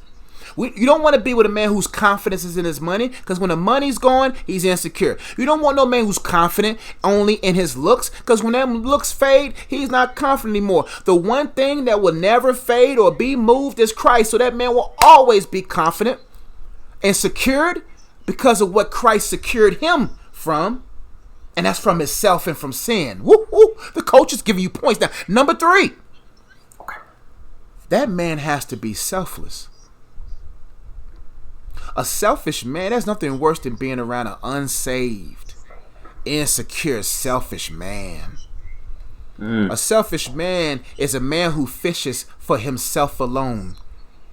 You got to be with a man who's selfless. That doesn't mean that he don't think about himself. He just thinks about himself less in regards to thinks of himself less in regards he don't get so caught up in thinking of himself more highly. The next S, you got to be around a man who's surrounded, like BD talked about, surrounded with the right accountability. He has to be saved. He has to be secure. He has to be selfless. He has to, with that salvation, he has to be seasonedly saved, secure, selfless, surrounded, and last but not least, he has to be solid. Solid in the things of God. Solid. A man of few words. A man, when he speaks, the words hit the ground heavy. A man whose yeses are yes and his no's are no's. A man who is solid and not too many variances in him. Not perfect, solid. When he speaks, you take it to the bank. When he says he's going to do something, you believe him. He's solid. He has to be saved. He has to be secured. He has to be selfless, surrounded, seasoned, and solid. That's my points on that matter. It's good. It's good stuff. So, I hope that was helpful for some people out there who are, still dating and waiting on that right person. I hope you can take some of this advice and just be patient, man. Just be patient. It is not worth it. Don't rush God. Don't rush what He's cooking up for you. Don't rush God. Don't rush God because why? You know why you shouldn't rush God? Because God is rested. Mm-hmm. He's rested. It's already done. It's already settled. Before you was informed your mother's womb, He already knew and fit. He got it. It's settled. Don't rush a rested person. He's rested, and you should rest in His rest. All right. All right. So we're gonna switch topics to a subject that was pretty prominent in the news, sports news at least, for the past couple of weeks. But I think it just highlights a larger issue that I guess kind of take offense to as a good guy, the Good Guys podcast. So I just wanted to talk about it. So LeBron James, mm-hmm. I mean, even if you only casually keep up with sports, I think you know who LeBron James is, has come under fire lately because he goes to his son Bronny, plays AAU. His son is actually really good too. Mm-hmm. So LeBron goes to pretty much all his son's games, and in one particular game, LeBron, got out of his seat and got into the layup line with Bronny's team, and he was throwing down some dunks, getting the team hyped up, and he came under fire for that. And a lot of sports columnists were saying, "Oh, LeBron James, he needs to, take a seat and sit down somewhere and let his son, have that moment and have his time." And LeBron is just eclipsing his son and sucking the air out of the room and this and that. And I just find it interesting because I feel like just keep it real. Like, as black men, I feel like a lot of times, we get stereotyped as, oh, we don't stick around. We don't take care of our kids. We're not involved in our kids' lives. And I feel like a lot of times they want to tell that story. They want to tell the story oh, Johnny Superstar rose up, didn't have his dad in his life, was raised only by his mom, and he rose up and he came and now he's successful and da-da-da-da-da. And they love highlighting that and putting that, on the front page, when it's a lot of good dudes out here taking care of the kids, taking care of the families, and involved in their lives. So for me, number one, it's about the kid and how the kid feels about it. They've talked to Bronny. Bronny's gone to Instagram. Bronny's teammates have gone to Instagram saying it's the coolest thing ever. They love LeBron hanging around, dunking in the warm-ups and being around the team and stuff like that. They love it. So if they love it, automatically I'm like, well, it's not a problem. I'm sorry. Number two, if a black man is out here taking care of his family and involved in his son's life, I'm all for it. So I don't care if the media attention, it should be positive. Even if it's negative, I'm still here for it because it's the highlight is LeBron James at his son's game. That's it. And it needs to be highlighted as much as possible. So that was just my thoughts on it. How you feel, Jay? Man, listen, man. If the kids love it, you should like it. It's that simple. If the kids don't have a problem with it, then you should like it. I think people become uncomfortable when they're not familiar with those kind of narratives. See, single family sales, not solid black family sale. You see what I'm saying? Exactly. So that narrative has been pushed down a lot of people's minds from other cultures, that when they see something different, then they see an extreme. So what they do is they be like, oh, well, we never seen this before, or we saw other fathers maybe not be like this, but they're not the best player they're not considered one of the best players in the NBA. No. Go ahead. No. You had it right. I'm just saying, listen. So when they see that narrative, you see how I just brushed by that? You see, when you see that kind of narrative, it makes people uncomfortable because it doesn't match what they're familiar with. or they don't want to control it, or they don't really. A lot of people are uncomfortable because he's actually the greatest in that room. And so when you have that type of, that's why people are upset with Rich Paul, people are upset with LeBron James and Maverick, because they're controlling the narratives and within the NBA space. A lot of people don't like that. So when a man has that kind of confidence and he walks into a room with his son and they dominate the room and they could do whatever they want to within lawful means, that makes people uncomfortable. Because they just mad they can't run up on a court. They mad they can't dunk like that. And if I was LeBron James and my son is playing in a game. Now, if he did this, and even if he did this, I wouldn't even whatever. But I'm sure he wouldn't do this in a high school game.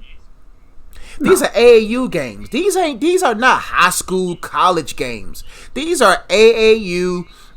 These are the underground street kind of games, not street games, but you know what I mean. These are not like games that count. You see what I'm saying? Right. And so if I want to give the edge to another team, I'm going to be in that dunk line too, because y'all going to feel like y'all down by 20 because my dad is dunk. Come on,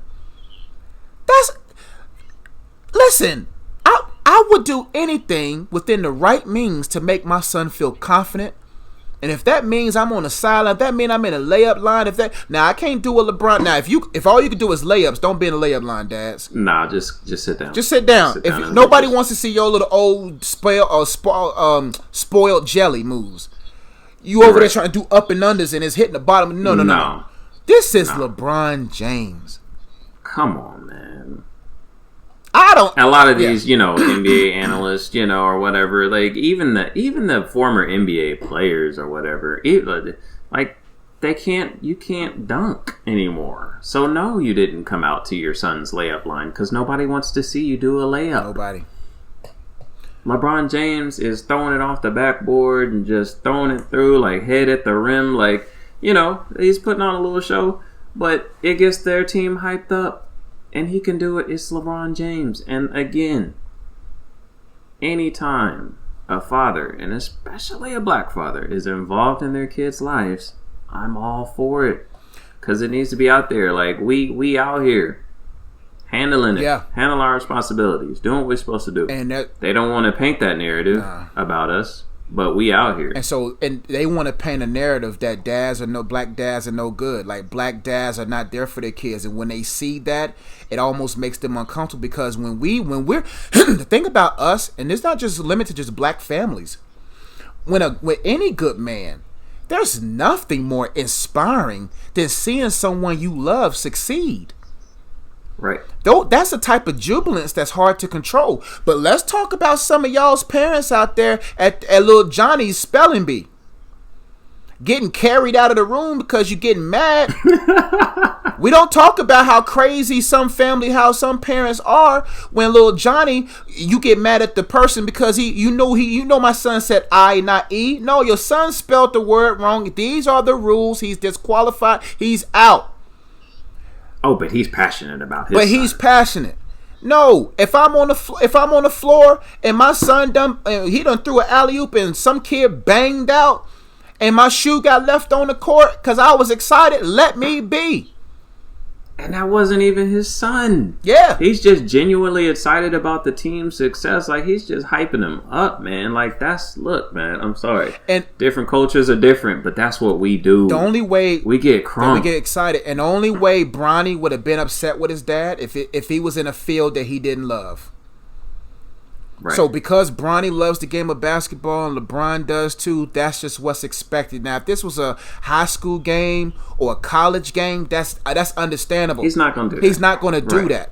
But a gym like that and that energy there and this dog against dog, like this is like, yo, this is about who's going to be on top.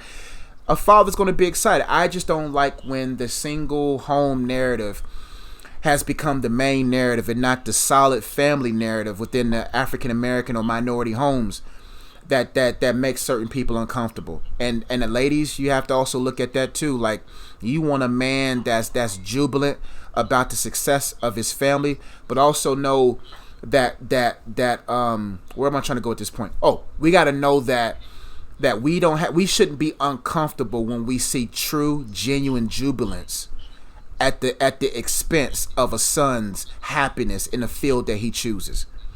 And we have to also trust. That's why I don't trust much stuff from the media, BD, because they want to continue to push a narrative.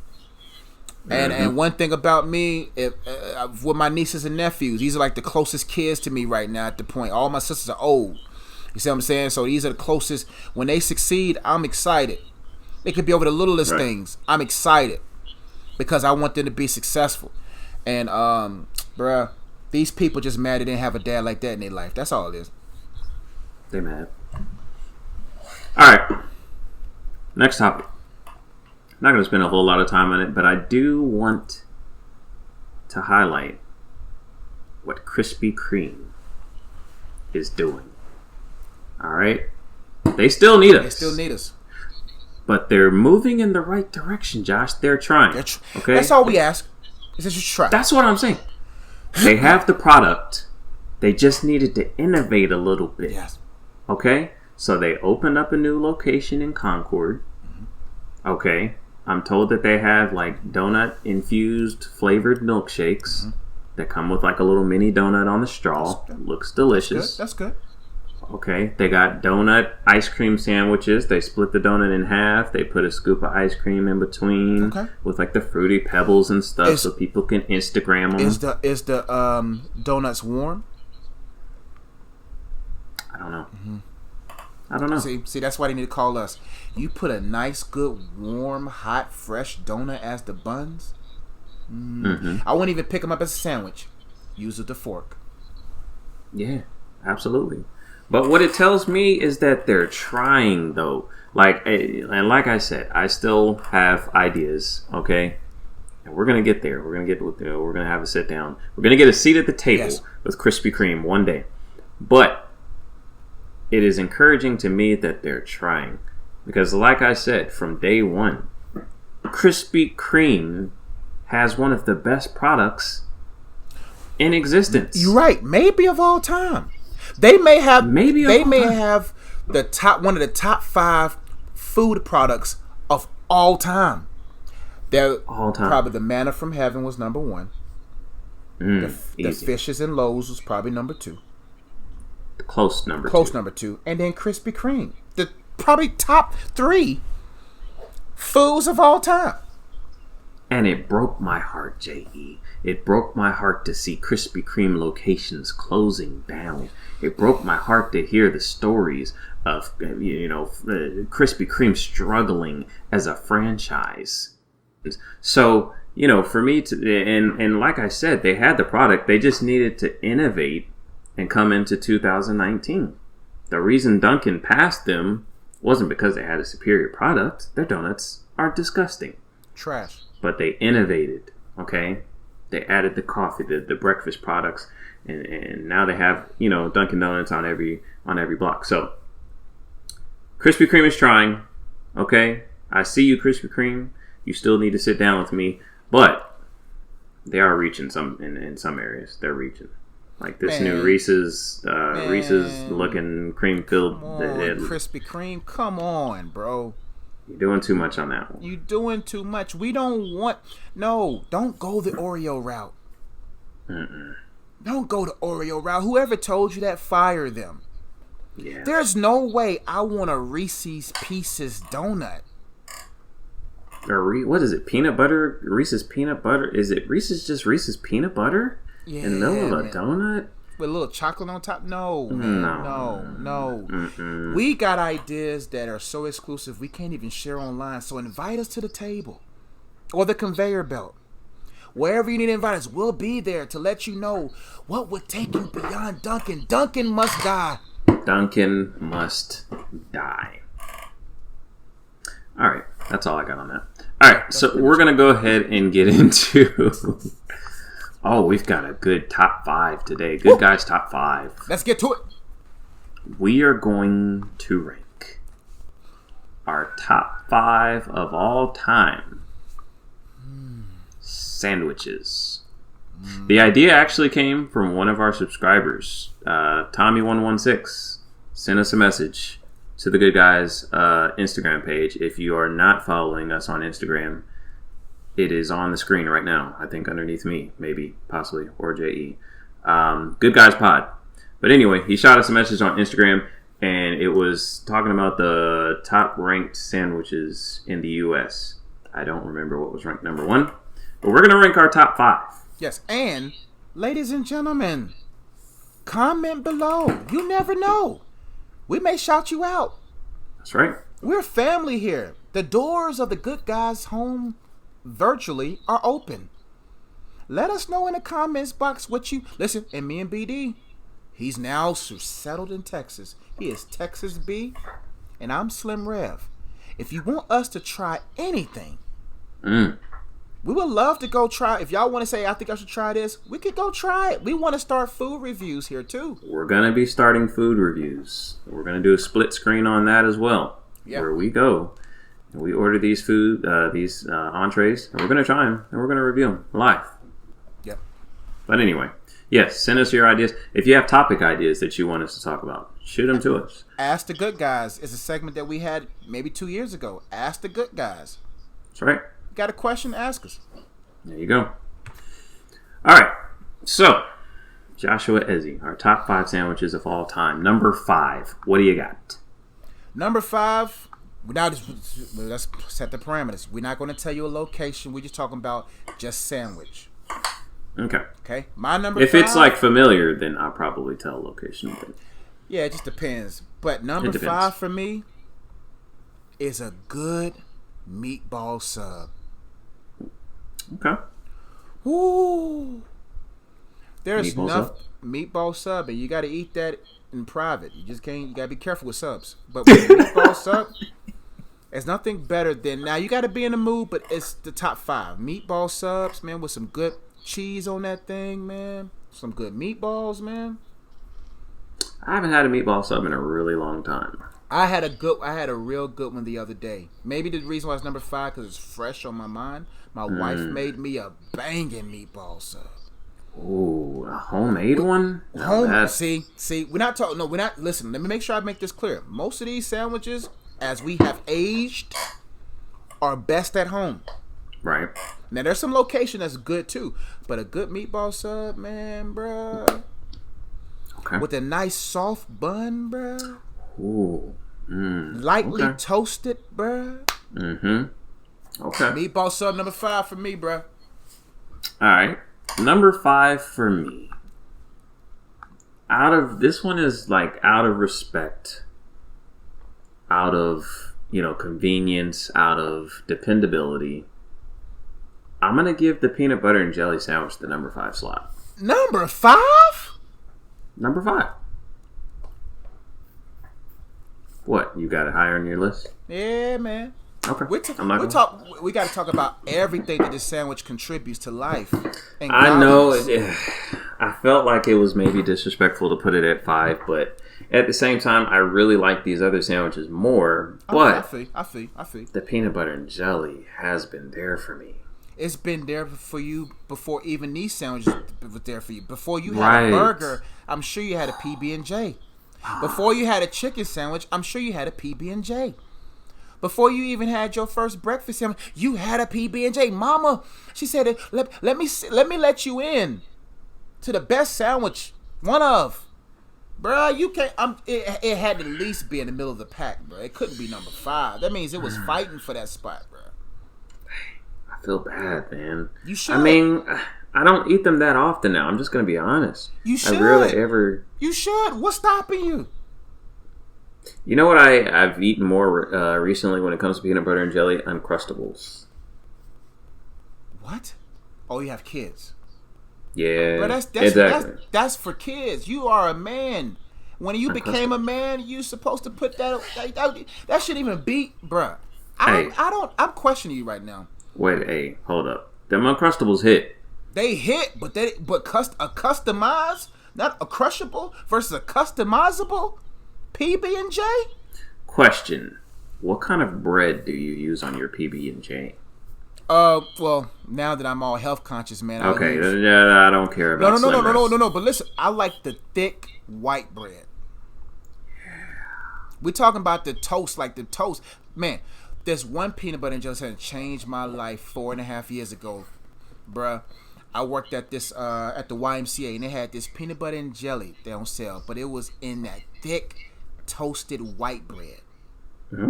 Toasted? Bruh, no, not toasted, but like the toast bread, like the toast, but not toast bread, but like the big Texas size. I don't know where they got this bread from, but that Texas bread with the peanut butter and jelly, I'm doing that tomorrow. I might even do that tonight. Now that sandwich right there, if you have the right bread, man, look, it's not healthy, but you gotta use white bread. You gotta use the white bread. You gotta use white bread. Yo, my wife had never had white bread in her life. I legit thought about making it an airing of grievance a couple weeks ago, because I was like, how have you never had Wonder Bread? How have you never had, because normally we get like the Nature's Own honey wheat, whatever, trying to be healthier or whatever. Mm-hmm. But it was like right before we was leaving New York or whatever. So we was just, trying to throw some stuff together. I went to the store. She was like, get some bread for peanut butter and jelly. I was like, normally I don't care because I'm not going to eat these sandwiches, but we don't have a lot of food in the house. I'm actually going to have to eat these. I got some Wonder Bread. I took it home. What a wonder it was. I got home. I made I made myself one and I made her one. Changed the life. Got the dimensions correctly. Okay, every single nook and cranny covered in either peanut butter or jelly. Drizzled just a little bit of honey across there. Like I was Salt Bae, just.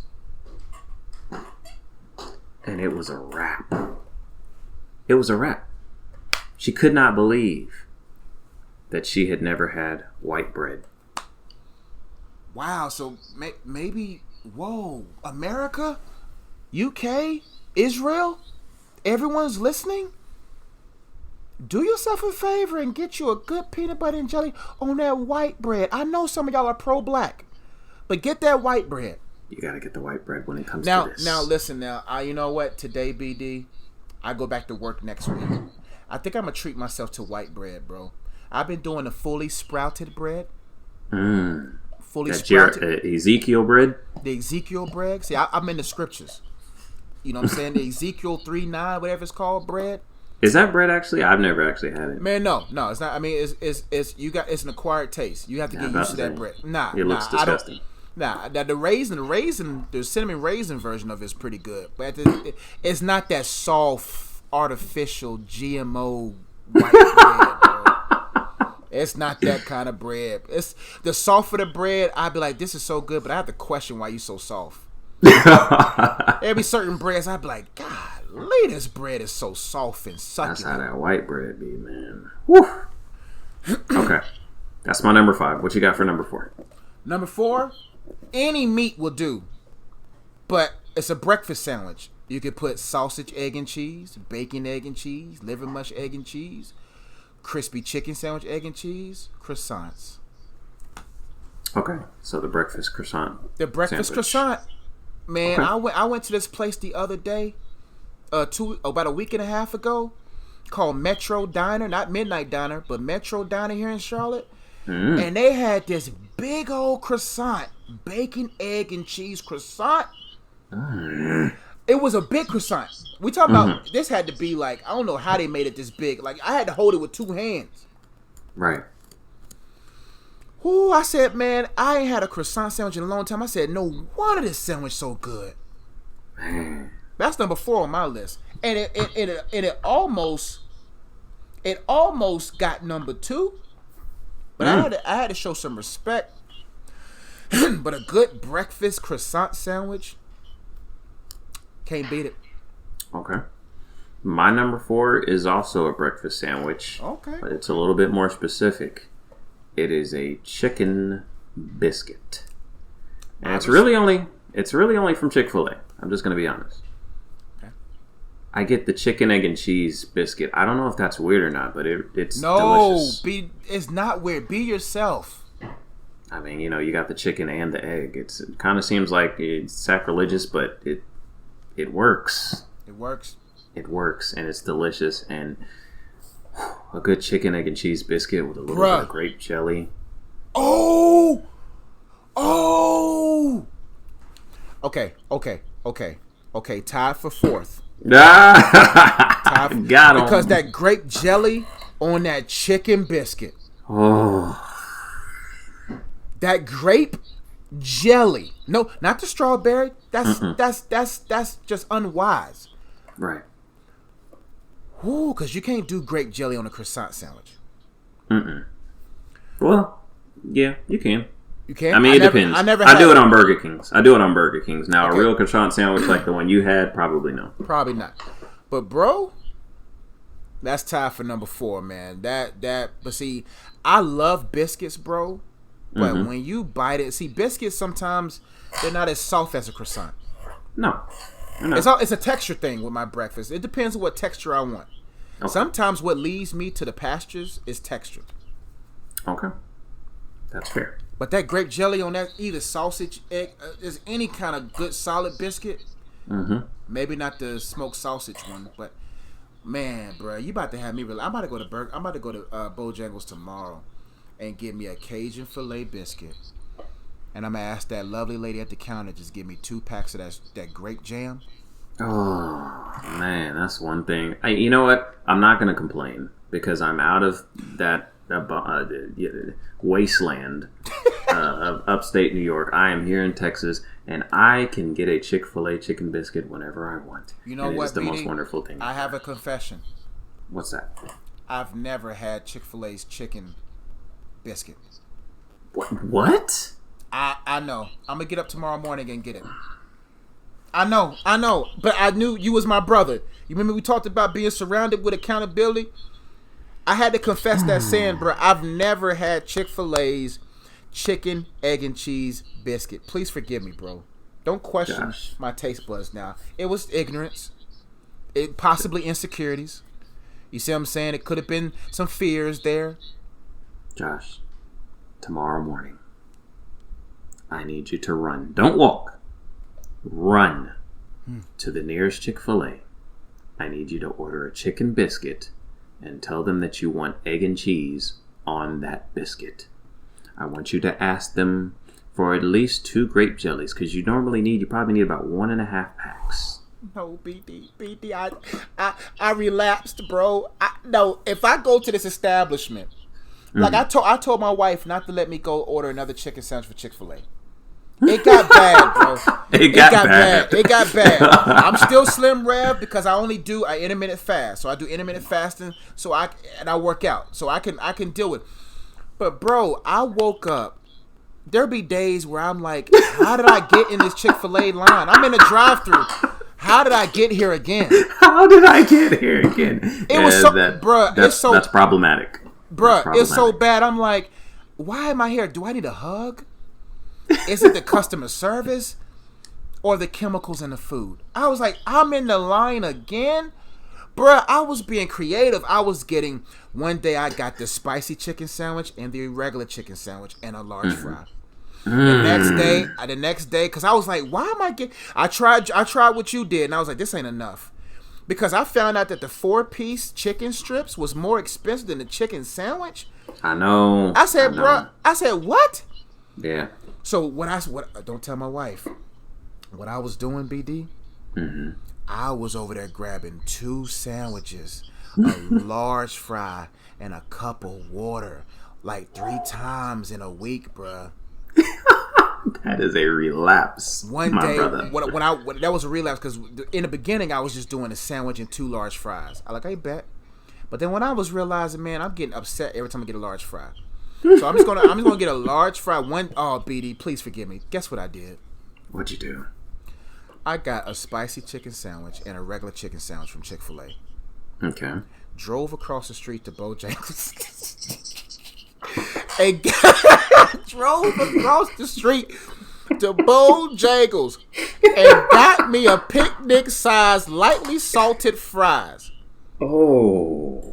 BD, I said, at that day, I looked to heaven and said, God, forgive me. I looked up to God. I said, God, I gotta stop. I gotta stop this. I'm over I here. have a problem.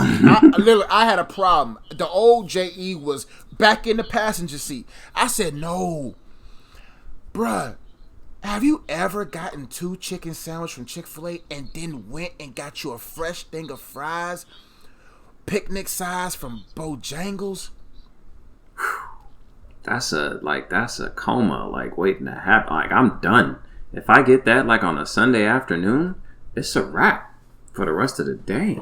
Bruh, I'm laid out. I felt so bad, and I ain't even told my wife this, bruh. But I know I told her that same day. I said, man, just keep an eye on me, okay? Check the online accounts. Hold me accountable. Tell her you love her. That's a good time. Yeah, I love you. That's a good time. That's a good time. Because, bruh, but if I try this biscuit tomorrow, actually, I may do a food review. I'm going to do it live.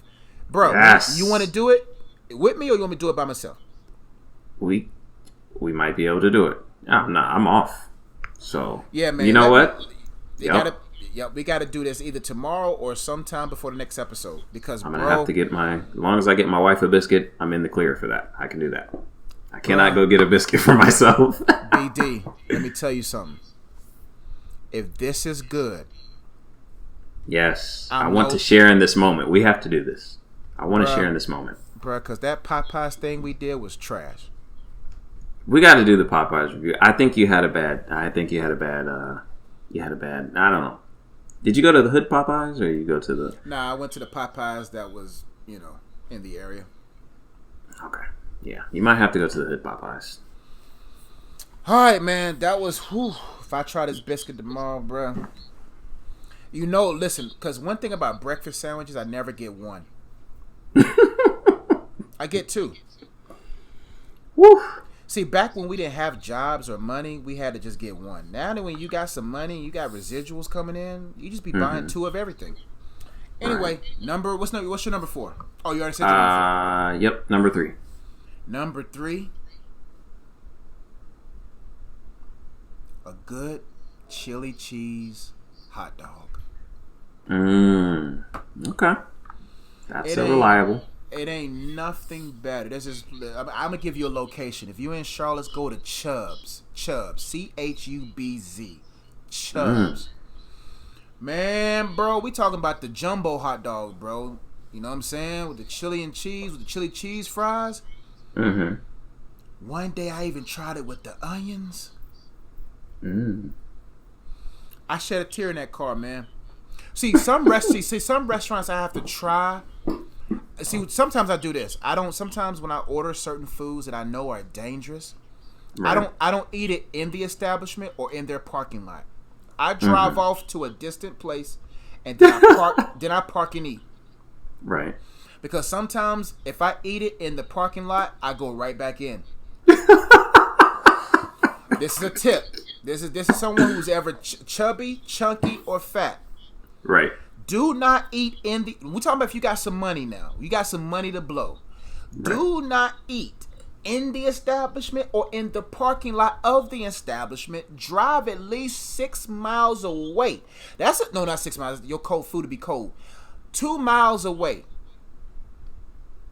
Park somewhere. Eat it. And then you'll look stupid driving back to it. But a good chili cheese dog, BD. Okay. I get 2 of them and some chili cheese fries from Chubbs. Man, bro, that stuff's so good. Man, it's nothing better than chili on a hot dog, and some good old cheese on that thing. That's a taste that has to be in heaven. That's what we're gonna talk about maybe soon. The 5 things that should be in heaven. If not, I don't want to go. I'm just joking. Just joking. That's him, Lord. That's him. That's not me. Nah, I'm just joking. That was just a little, because I'm going. Now, God, come on, Gio. It can't not just be berries and herbs up there, bro. Come on now. Come on, Gio. You can't give us these taste buds in earth and not have chicken wing. Oh, that's another topic for the other day. The top 5 things that must be in heaven. That's a good one. That's good. Okay. Number 3, that's mine. Number 3 for me, a good Philly cheesesteak. That was my number 6, BD. Ooh. You know why? Just missed the cut. Just missed the cut. Well, I'll let you explain yours, and I'll talk about how it missed the cut for me, bro. I don't really have too much to expound on it. It's just, a good Philly cheesesteak with the, you got the shaved steak, you got some peppers, you got some onions, you got that cheese all in there, and it's loaded. I always get double meat whenever I get a Philly cheesesteak. See, BD, can I gotta Go talk ahead. here. Go ahead. I actually went to Philadelphia to speak at a conference. Okay, go ahead. Because I went to Philadelphia too, and go ahead. No, the locals told me where to go. Okay, see, that's where I messed up. See, that's where messed up. The locals grabbed me. I was about to walk to this place on the street from my hotel. They said, no, don't you dare. Mm-hmm. They took me beyond Temple. Okay. Temple, the college, I think it's Temple, is in the hood. Right. Bruh, you talking about clutching my pearls? I ain't never seen hoods like this. Boy. I'm talking about, it wasn't that I was afraid, because I've been in hoods before, but it was like, where are you taking me? Right. You know what I'm saying? Because one thing they told me about Philly guys is that, man, they can spot if you're not from here. So I kept my mouth shut. Oh, the person that took me told me, they was like, I was about to ask them, I said, yeah, I was about to say, so I'm going to get caramelized onions. They said, don't you say caramelized up here. Don't say caramelized. She told me, she said, don't you say caramelized up here. You'll get a shot. Call them fried onions or whatever they said. But bruh, the only reason why Philly cheesesteak is number 6 on my list is because I can't have that Philly cheesesteak anytime I want.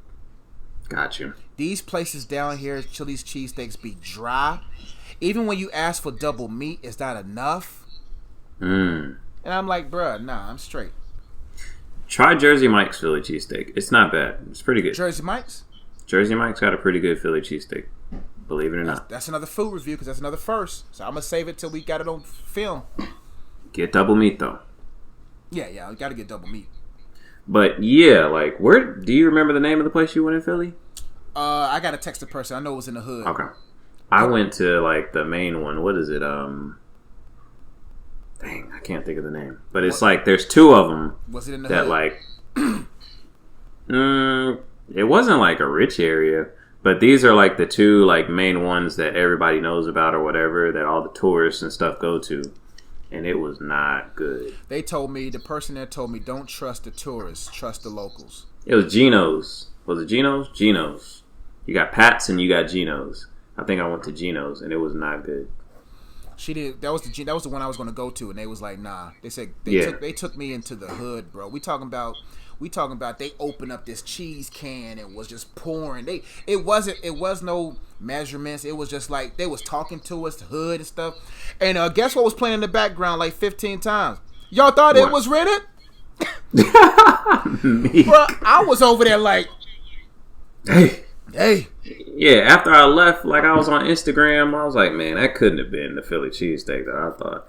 I'm going through Instagram and I'm seeing these other joints that people, that's not as known, and they just a bunch of steak just throwing it on that thing. What they did was they'll put the bread on top, slide the spatula up under it. Boom. I was like, that's what I thought I was gonna get. How's your day, sir? I'm just gonna put these little Philly cheesesteak. No, bro. Just a couple of little shavings, and the bread was hard. And let me tell you something. That thing was about this long, right? Yeah, bro. Now J.E. can eat. Slim Rev can put it down. I can only eat half, bro.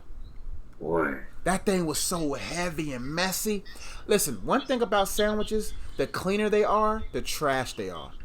A good sandwich is messy. Right. So I respect it. Philly cheesesteak is a good sandwich, bro, but I only had one good one my whole life. And that was when I went to Philly. Alright, so now we are on number 2. What is your number 2 sandwich? Number 2 sandwich is probably the most clutch sandwich of all time. BD has already made mention. Okay. It is the peanut butter and jelly sandwich, number 2. Okay. Peanut butter and jelly, man. I'm sorry, man. I'm going to go make one tonight, make one tomorrow, and then have a relapse again. Give me a good old thing of white bread. But the thing about bread, man, bread has got so much carbs and calories, bro. Yep. It's dangerous. But, bro, the PB&J's number 2. I don't know how it became number 5.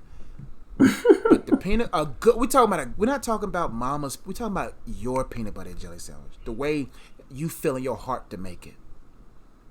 I feel you. Peanut butter and jelly sandwich number 2, bro. I can't be mad at it. Okay, I may have disrespected peanut butter and jelly. I just really like these other sandwiches. Like I don't know. Bruh. I think I want to take the peanut butter jelly to the next level. Okay. I think I want to. I don't know if this has been done. Oh. But I think I'm ready to take this to the next level. Oh. Now I'm already going to try the honey. Okay. I'm nervous about that because if that's good.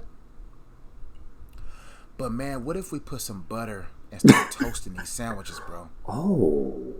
Wait. What if we take it to the next level and we start toasting like we do like grilled cheese?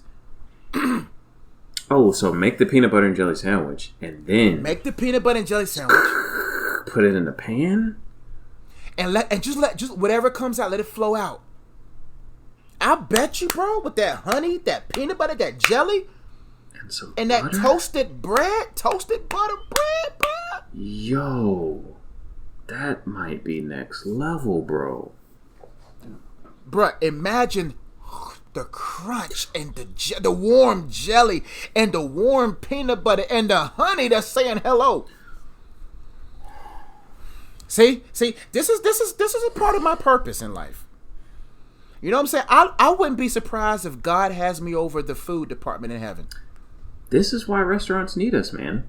We need to start a consultation group, a consulting firm, and we need to help restaurants because we might have just changed the future of peanut butter and jelly sandwiches. The gourmet peanut butter and jelly. I'm sure there's a food truck out there that's doing it. It probably But I bet is. They probably don't got no honey on it. Mm-mm. It's probably not made like we would make it. It's probably all skim. It's probably some fancy bread imported from, Europe with the finest grains. Nah, we would just have straight up Wonder Bread, straight white bread. We slap the peanut butter on there, 2 layers. Mm-hmm. Other bread, get that jelly, 2, maybe 1. Let it jiggle, let it shake for you. Watch her do her thing. I think I'm gonna do that for lunch tomorrow, man. Like I gotta get some Wonder Bread though. Yeah, I can't do it tonight. But that's where I thought. I was like, man, if this is what I think it is. If this is what I think it is, bro. We just might have just innovated this. We just took peanut butter and jelly to the next level. We might have to do a review on that one too. Yeah, man. The Good Guys Consulting. Mm-hmm. Food consulting. There you go. Consultations. But yeah, that's what I would do with my peanut butter. That's what I'm going to do tomorrow. Okay. Number 2 for me is the burger. What? Yeah. What do you mean what? Oh. It's number 2? That should be number 1. Oh, I was about to say, like, what? What do you mean? We used to scour the city for the best burgers. What? Bro, those was good times, bro. I remember that time we went to not Five Guys, but Cookout. You put me on Cookout for the first time. I slapped that receipt on the dashboard. I was like, I'm not sure what that means, but I think it means he approves. I didn't even know what it meant. That was what I felt. That's just what I was feeling in the moment. I took that receipt off the bag, slapped it with a tape on the thing, and let it hang there for about 30 seconds.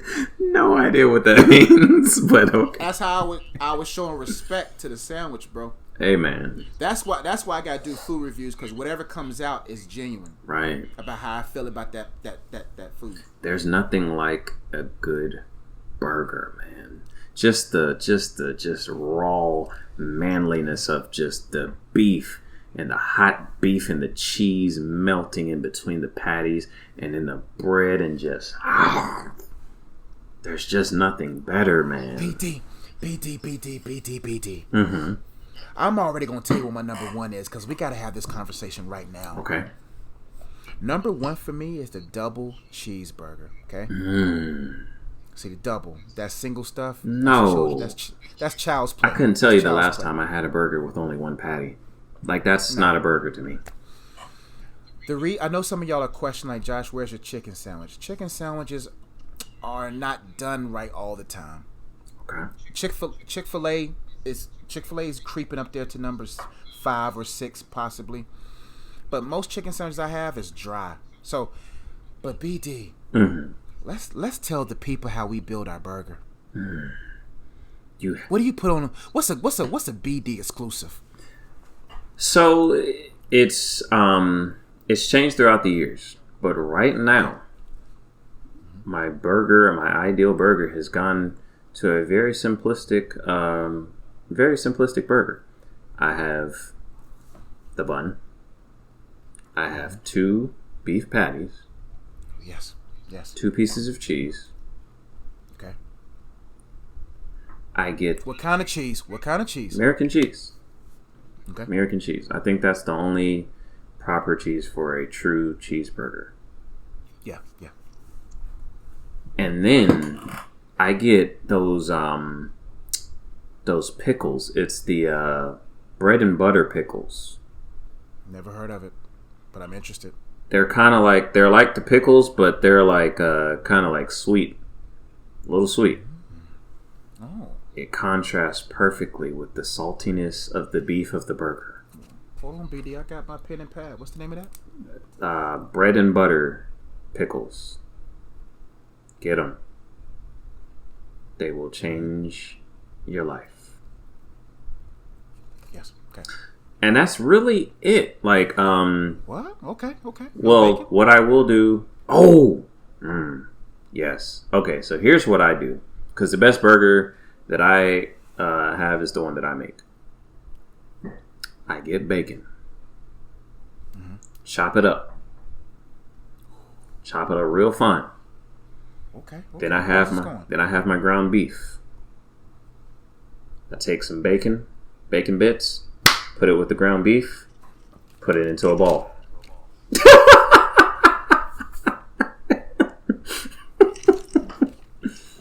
BD. Flesh and blood did not reveal that to you. Nope, YouTube did.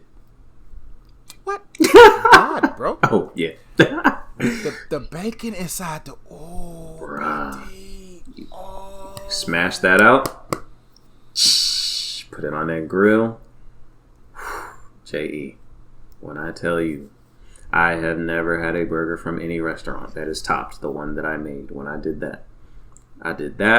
Had my 2 patties, my cheese, the bread and butter pickles, and a top bun. That's it. That sounds good, man. It is glorious. Now, there's 2 types of burgers that I enjoy. Okay. We already talked about the bottom bun. It has to be soft. I don't do that hard. I want that soft brioche. You know what I'm saying? That soft brioche. That bottom level, right? Okay. You got your meat, you got your cheese, meat, cheese. Mm-hmm. If I really want to get messy, I'll get a chili cheese hamburger. Okay. Simple. But this burger right here, bro, 2 all beef patties. Just joking. If you don't go somewhere talking about a Big Mac, I will cut off this podcast right now. I'm talking about big patties. If I look at the sandwich and you tell me it's a double and it looks like a single, I'm slapping you. On site, you getting slapped. Okay. How dare you insult me with the sandwich where it looks like it's one and you talking about it's a double? I'm talking about big patties where the sandwich is this big. Like these muscles right here, this right here, right, stretched. Okay. You saw the next day. Right. Okay. Sauteed mushrooms and onions and bacon, bro. There's nothing better than when the mushrooms and onions are sauteed on there, bro. I love caramelized onions. Caramelized onions can make just about any sandwich. Not any sandwich, but any burger, bro. Yeah. Yeah, man, that's how I do my sandwiches, man. But I love a good bacon on my burger, bro. I love, man, either it's bacon or it's chili. But I love a good, cheesy, messy, big sandwich, cheeseburger. There's nothing better, bro. But what you just told me, bro, Oh, I tried this one burger one time. It was amazing. I stuffed my burger with cheese. That's good too. I homemade that. Right. I don't trust restaurants that do that. I did that myself. Yeah. The one thing I haven't mastered with my burgers, and which I don't really care, is the even size of the burgers. The burgers just be all big and janky. You gotta smash them. Bread. Yeah, that's what I want. The latest thing I think is get the plate and kind of do this. Smash it down. But number one was mine's double cheeseburger, bro. What's number one for you, BD? Number one for me, and I'm sorry, but I took it a different way. Strictly Chick-fil-A, the chicken sandwich. That beats a good burger. So you mean to tell me Chick-fil-A sandwich beats that burger you make at home? That almost makes what you just said disqualified. You mean to tell me that Chick-fil-A's 2 pickles, bread, and chicken sandwich, is better than the burger you just described to me made my mouth water? You're right. All right, swap 1 and 2. I'm gonna have to, because I'm sorry. If you give me an option, I've got a last meal, and I have an option between a delicious Chick-fil-A chicken sandwich or just the juiciest, just cheesiest, just mouth-watering burger. I'm taking that burger. I'm taking that burger every time. No question. Even if I'm in the mood for a chicken sandwich, I'm taking that burger. There's just nothing more satisfying than the chicken sandwich. Is good. It's kind of lean. If you eat one sandwich, you're probably going to want another one. If you eat a good burger, the right burger, you're good. You good to go. Okay. I think it's time to end this thing. We're at 2 hours. Wow. All right. Josh, do you have your weekly nugget of truth? Yes, man. Love was never meant to be dangerous. Love was never meant for you to be desperate for.